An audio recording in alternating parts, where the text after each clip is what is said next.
은과 금은 없지만 예수 그리스도의 이름으로 일어나 걸으라 하며 오른손을 잡아 일으키니 발과 발목이 곧 힘을 얻고 뛰어서서 걸으며 뛰기도 했던 베드로의 손은 주님의 손이었습니다.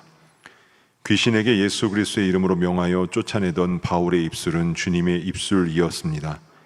주님은 하나님의 사람들을 통해 그분의 능력을 드러내시는 분이십니다. 오늘 하루도 우리가 주님을 온전히 드러내는 도구로 쓰임받게 하옵소서. 예수님의 이름으로 기도드립니다. 아멘. 찬송가 462장 함께 찬송하시겠습니다.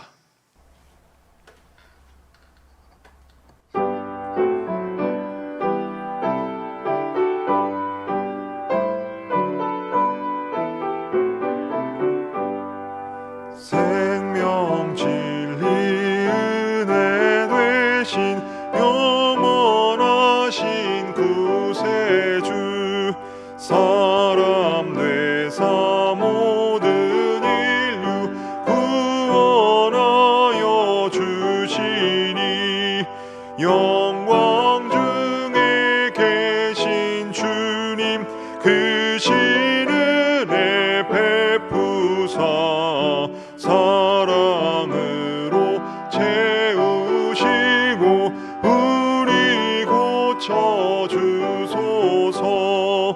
남 섬기며 사신 주님 우리들도 본받고 이웃 사랑 나누면서 살아가게 하소서. 온 세상의 금은 모아 모두 주의 것이니 책임 맡은 일꾼으로 충성하게 하소서. 사랑의 주 평화의 왕 우리 중에 오셔서 모든 싸움 다 그치고 하나 되게 하소서. 지난 날의 어둠과 환난 풍파 지나고 형제 사랑 큰 장래 이루어지게 하소서.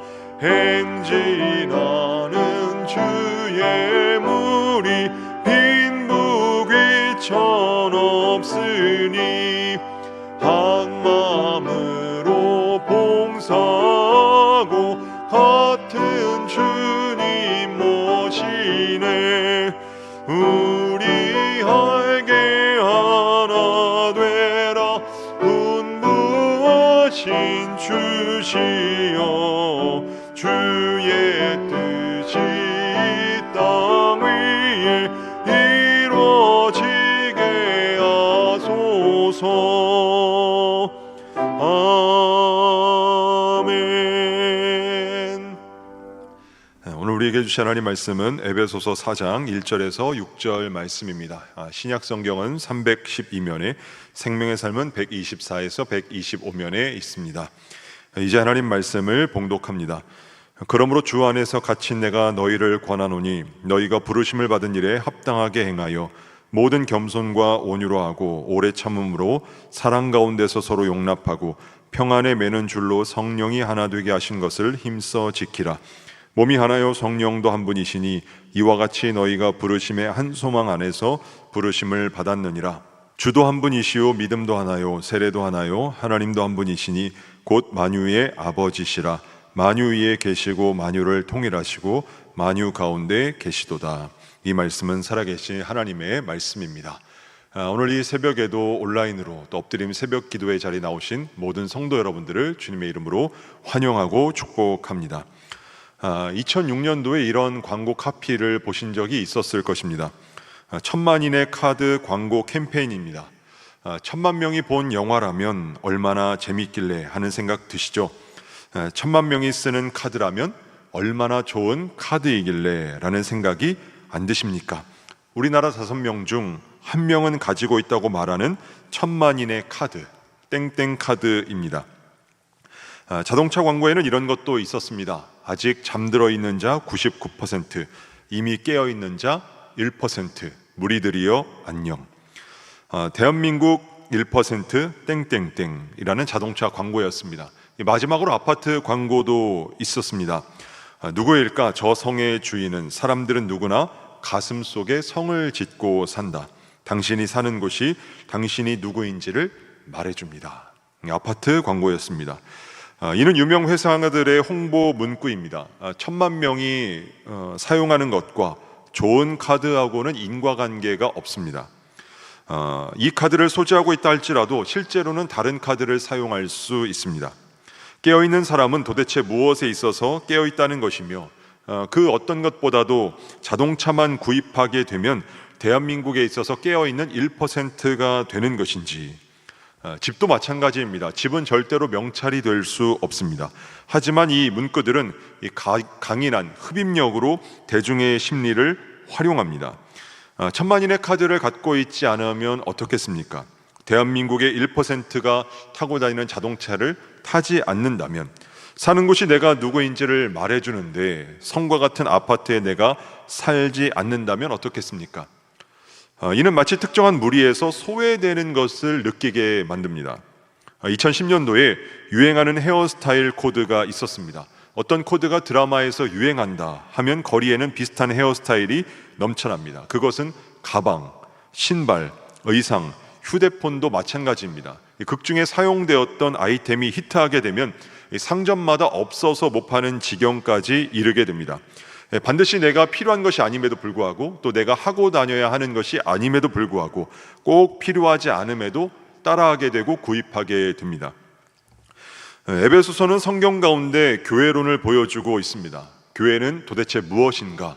교회는 도대체 무엇을 하는 곳인가? 특별히 오늘 본문은 교회의 이 하나됨에 대해서 언급을 하고 있습니다.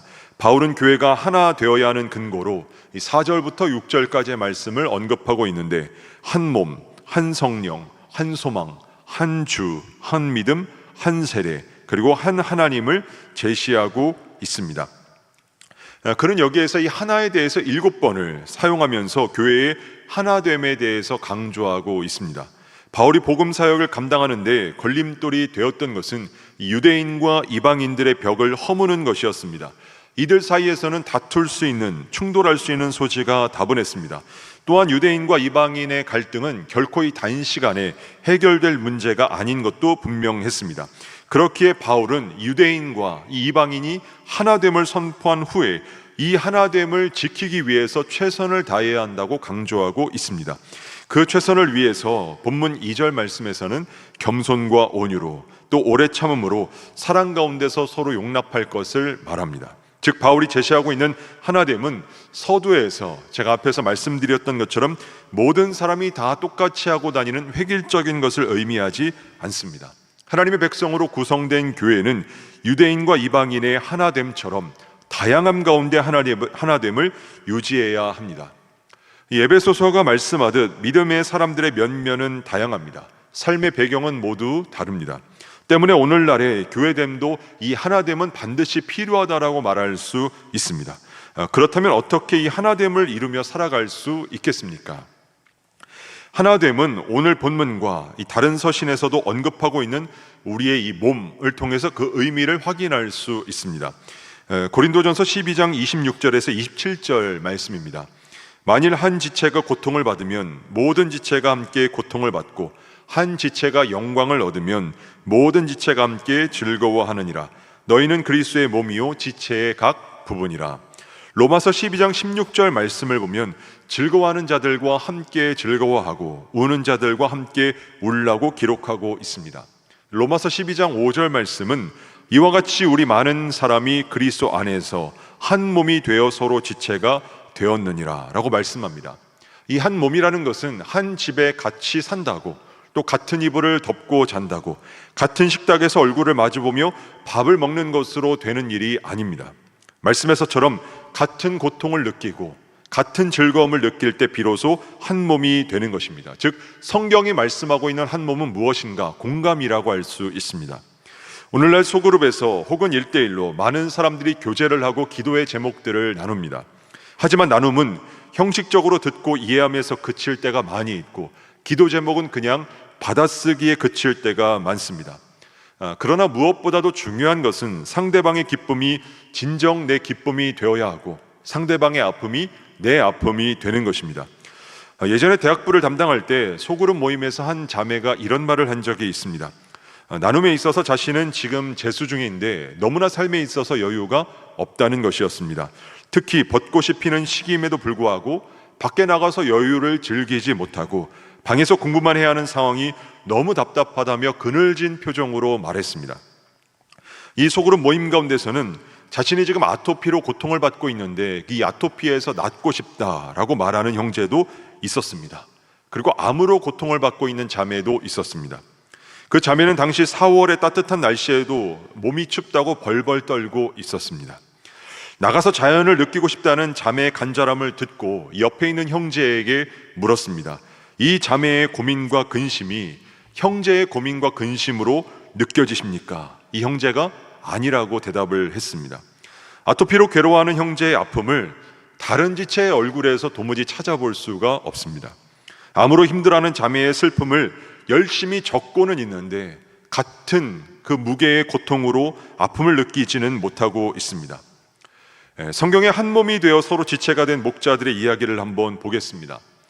하란에 도착한 야곱은 양세 때와 그 무리의 목자들을 하란에서 만나게 되었습니다. 목자들은 모든 이 목자들이 모이게 되면 그 우물 아귀에서 돌을 옮기고 그 양떼에 물을 먹이고는 다시 이 우물 아귀에 그 돌을 덮습니다. 야곱이 목자들에게 해가 아직 높으니까 너무 더운 날씨이기에 양에게 물을 먹이고 가서 풀을 뜯게 하는 것이 좋지 않겠습니까? 라고 물었습니다. 목자들이 야곱에게 이렇게 대답을 합니다. 우리가 그리하지 못하겠노라. 때가 다 모이고 목자들이 우물 아귀에서 돌을 옮겨야 우리가 양에게 물을 먹이느니라. 이 목자들의 말은 때가 아직 다 모이지 않았다는 것이었습니다. 즉 아직 도착하지 않은 목자가 있고 자신들은 이미 먼저 도착해 있지만 아직 도착하지 않은 목자를 기다려야 한다는 것이었습니다. 그는 바로 라헬이었습니다. 그들은 모든 때와 목자들이 다 모여야만 이 우물에서 돌을 옮기고 모든 양에게 물을 먹였습니다. 목자들이 먼저 도착했다고 먼저 마시지 않고 늦게 도착하는 목자를 기다려 주었습니다. 이 목자들은 한 몸이 된 지체의식이 있었습니다. 교회는 다양성 속에서 아름다운 하나됨을 이루어야 합니다. 두 개의 물방울이 하나가 되듯이 하나가 모여 또 다른 하나가 모여 또 다른 온전한 하나를 이룰 수 있어야만 합니다. 다양한 특성을 가졌다 하더라도 조화로운 삶을 살아갈 수 있어야 합니다. 이 공감을 통해서 온전한 하나됨을 이루며 살아갈 수 있어야 합니다. 이 진정한 하나됨은 상대의 마음을 내 마음에 담기 위해 노력하고 상대의 아픔이 내 마음의 고통으로 전달되는 것이라고 할 수 있기 때문입니다. 하나님은 아픔에 철저하게 공감하셨습니다. 이 누가복음 말씀에 보면 과부의 아들의 죽음에 공감하셨던 예수님의 모습을 볼 수 있습니다. 예수께서 성문에 가까이 이르셨을 때 사람들이 한 죽은 자를 메고 나오기 시작을 합니다. 죽은 사람은 이 한 어머니의 외아들이었고 죽은 아들의 어머니는 과부였습니다. 동네에서 많은 사람이 여자와 함께 상여를 메고 뒤따르고 있습니다.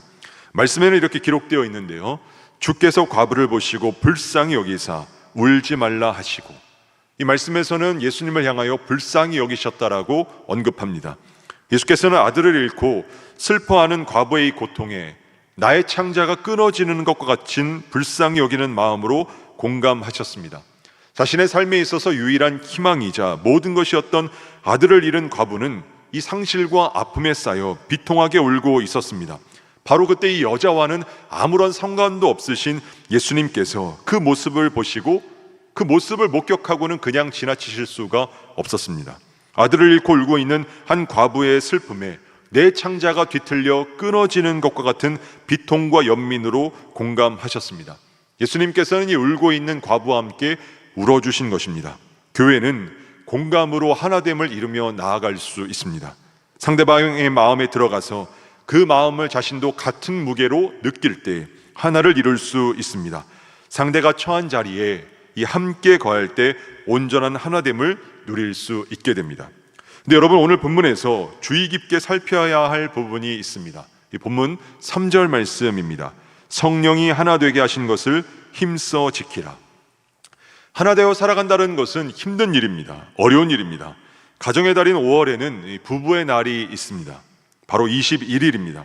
둘이 하나가 된다는 의미이기 때문입니다. 이런 부부조차도 하나가 되어서 살아가기가 어렵습니다. 사람이 모인 교회 역시 이 공동체에서 하나를 이루며 살아간다는 것은 어려운 일이라고 할 수 있습니다.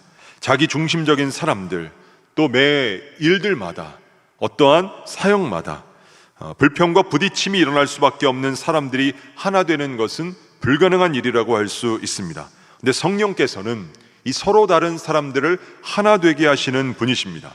하나님과 사람 사이를, 그리고 사람과 사람 사이를 하나 되게 하시는 분이십니다. 썰물이 지난 후에 이 바닷가를 보신 적이 있으실 것입니다. 해변에는 온갖 작은 여러 개의 웅덩이들이 패여져 있음을 쉽게 볼 수 있습니다. 이 웅덩이들을 어떻게 하면 하나 되게 할 수 있겠습니까? 웅덩이 사이에 개울을 파면 될까? 그렇지 않습니다. 밀물이 올 때를 기다리면 됩니다. 밀물이 올 때 웅덩이들은 이 파도에 휩쓸려 온전한 하나를 이루게 되고 그 모든 웅덩이들이 사라져 버리게 됩니다. 우리 안에 하나가 되는 일도 이와 같다고 할 수 있습니다. 성령이 임하게 될 때 서로를 공감할 수 있고 서로 다른 사람들이 하나님 안에서 연합되고 하나 되게 할 수 있습니다. 본문은 분명히 성령이 하나 되게 하신 것을 지키라고 말씀합니다. 우리는 흔히 우리의 노력으로 서로를 하나 되게 할 수 있을 것이라고, 서로 다른 사람들이 온전한 하나를 이루며 살아갈 수 있을 것이라고 생각하지만 3절 말씀은 사람이 하나됨을 이룰 수 있다고 말하지 않습니다. 성도가 온전한 하나됨을 이루며 살아갈 수 있는 길은 오직 성령의 일이요 성령을 통해서 가능한 일이라고 말씀하고 있습니다. 여러분 주변에 뾰족한 사람이 있으십니까? 여러분을 부담스럽게 하고 찌르며 힘들게 하는 사람들이 있으십니까? 대화 한마디 한마디가 조심스럽고 여러분을 긴장하게 만드는 사람이 있으십니까? 그런 사람을 변화시켜 달라고 기도하기보다 내게 성령을 부어달라고 기도할 수 있어야 합니다. 성령으로 가득하게 될 때 어떤 상황 가운데서도 공감하며 서로 다른 공동체가 온전한 하나됨을 이루며 살아갈 수 있기 때문입니다. 성령은 어떤 사람을 만나도 충분히 하나 되도록 만드시는 분이기 때문입니다. 나와는 너무나 다른 이방인이나 유대인을 만나도 그들과 함께 할 수 있게 만드시는 분이시기 때문입니다. 바라기는 내 성품이나 내 능력으로가 아닌 성령을 통해서 그 어떤 사람과도 하나됨을 이루고 살아가는 복된 저와 여러분 되실 수 있기를 주님의 이름으로 축복합니다. 기도하겠습니다. 하나됨을 이루며 살아가기를 원하시는 하나님, 교회 안에는 나와 전혀 다른 환경에서 전혀 다른 삶을 살아가는 사람들이 있습니다. 교회 안에서 서로를 받아들이며 하나됨을 힘써 지키며 살아가게 하옵소서. 하지만 하나됨은 노력으로 이루어질 수 없는 것임을 고백합니다. 하나님의 능력을 힘입지 않고 우리 안에서 하나됨을 유지할 힘이 없음을 고백합니다. 하나됨은 성령께서 이루신 것이기에 전적으로 성령의 창조물이라 할 수 있습니다. 성령으로 다양성 속에서도 하나됨을 이루며 살게 하옵소서. 상대를 공감하며 상대의 마음에 머무를 수 있게 하여 주시옵소서. 원로 목사님을 기억하사 가시는 곳마다 장벽은 무너지고 진리의 강물과 같은 물결의 흐름이 일어나게 하옵소서. 은혜의 통로로 사용하시는 허요한 담임 목사님을 통해 무거운 모든 짐들을 주님 앞에 내려놓고 참된 쉼을 얻게 되는 은혜가 있게 하여 주시옵소서. 전도는 가장 아름다운 프로포즈입니다. 이 소식을 전하기 위해 발걸음을 교회에서 세상으로 옮기는 우리 모두가 되게 하여 주시고 진행되는 많은 양육 사역들을 통해 건강한 그리스도인으로 더욱 성장하게 하여 주시옵소서. 이 새벽에도 귀한 은금을 드린 손길이 있습니다. 드린 모든 손길 위에 사르밧 과부에게 기름과 가루가 마르지 않았던 축복을 허락하여 주시고 물질을 드리고 싶어도 드릴 수 없어 괴로워하는 이들을 찾아가 주셔서 주님 친히 위로하여 주시옵소서. 이 새벽에도 각자가 가지고 나온 기도의 제목이 있습니다. 그 기도마다 주님께서 응답하여 주시는 복된 능력들을 경험하게 하여 주시옵소서. 예수 그리스도의 이름으로 기도드립니다. 아멘. 하늘에 계신 우리 아버지의 이름을 거룩하게 하시며 아버지의 나라가 오게 하시며 아버지의 뜻이 하늘에서와 같이 땅에서도 이루어지게 하소서. 오늘 우리에게 일용할 양식을 주시고 우리가 우리에게 잘못한 사람을 용서하여 준 것 같이 우리 죄를 용서하여 주시고 우리를 시험에 빠지지 않게 하시고 악에서 구하소서. 나라와 권능과 영광이 영원히 아버지의 것입니다. 아멘. 우리 시간 기도하실 때 나라와 민족과 교회를 위해 그리고 오늘 말씀을 놓고 계속해서 기도의 자리로 나아가겠습니다.